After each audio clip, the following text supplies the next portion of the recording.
Төтенше жағдай басталғалы төбеден ұшқан тік ұшақтар да тоқтаусыз қызмет етуде. Авиация ұшқыштарының еңбегі ұшан теңіз.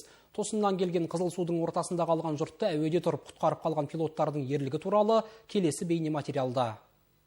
Жәнібек Бекбаулиев тәжірибелі әскери ұшқыш, әуе көлігін басқарып жүргеніне биыл 14 жылға жуықтайды. Авиация саласында меңгерген білімін тапсырма кезінде талай рет дәлелдеді.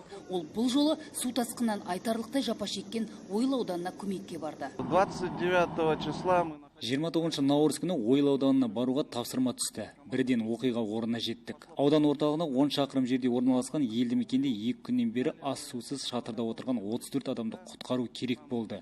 Ол күні жел қатты еді. Тікұшақ қонатын орын жоқ. Сондықтан әуеде тұрып құтқаруымызға тура келді. Шатырдағыларды құтқару үшін пилот тез арада шешім қабылдап, тікұшақты ауада 30 минуттай қозғалмай бір орында шебер басқарған. Бұл екінің бірінің қолынан келе бермейтін ерлік дейді әріптестері. Нәтижесінде адамдардың барлығы аман есен қауіпсіз жерге көшірілді. Ал аға ұшқыш Рүстем Жайлыбаев Көптоғай шаруа қожалығында Қызыл судың ортасында қалған қалың жұртты эвакуациялады.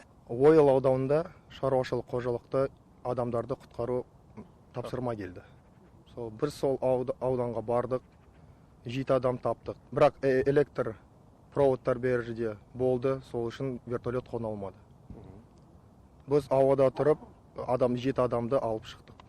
Сол 7 адам Ойыл ауылына эвакуацияланды. Құтқару процесі 1 сағат жалғасты. Тікұшақтың қонатын жер қауіпті болды, бірақ соған қарамастан біз сол адамдарды құтқарып алдық. Айта кеткен жөн, төтенше жағдай жарияланған 5 күнде әуе көліктері 1000-нан астам адамды қауіпсіз жерге көшіріп 21 тонна гуманитарлық көмекті тасымалдады. Олар 150-ден астам ұшып қону бұйрығын орындады. Райгүл Эншібай, Бақытжан Едігеев, Ақтөбе телеарнасы.